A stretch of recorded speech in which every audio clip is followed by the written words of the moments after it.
is it that we don't seem to be able to adjust ourselves to the physical environment without destroying it?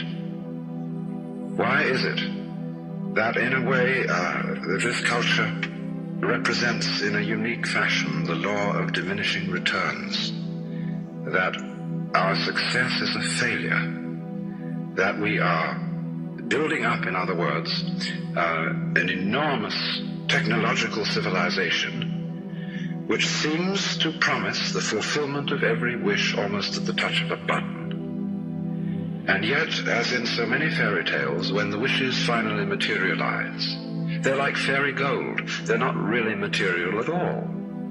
In other words, so many of our products, our cars, our homes, our clothing, our food, it looks as if it were really the instant creation of pure thought.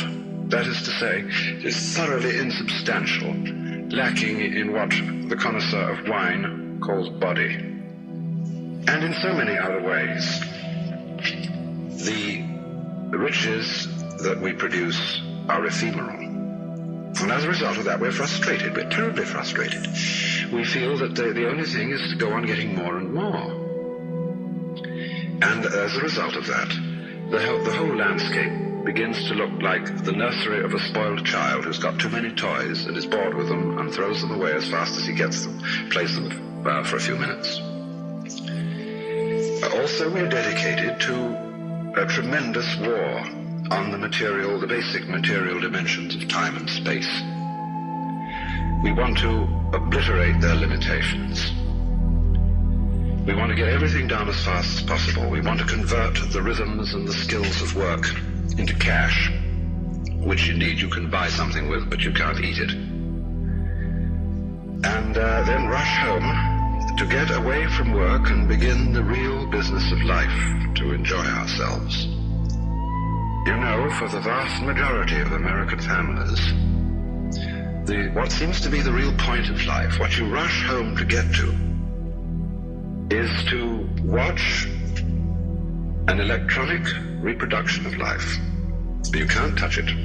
It doesn't smell, and it has no taste. You might think that people getting home to the real point of life in a robust material culture would go home to a colossal banquet or an orgy of lovemaking or a riot of music and dancing. But nothing of the kind. It turns out to be this purely passive contemplation of a twittering screen. You see mile after mile of darkened houses with that little electronic screen flickering in the room. Everybody isolated, watching this thing, and thus in no real communion with each other at all. And this isolation of people into a private world of their own is really the creation of a mindless crowd. And so we don't get with each other, except for public expressions of getting rid of our hostility, like football or prize fighting. And even in the spectacles one sees on this television, it's perfectly proper to exhibit people slugging and slaying each other, but oh dear no, not people loving each other, except in a rather restrained way. One can only draw the conclusion that the assumption underlying this is that expressions of physical love are far more dangerous than expressions of physical hatred. And it seems to me that a culture that has that sort of assumption is basically crazy and devoted, unintentionally indeed, but nevertheless in fact devoted, not to survival, but to the actual destruction of life.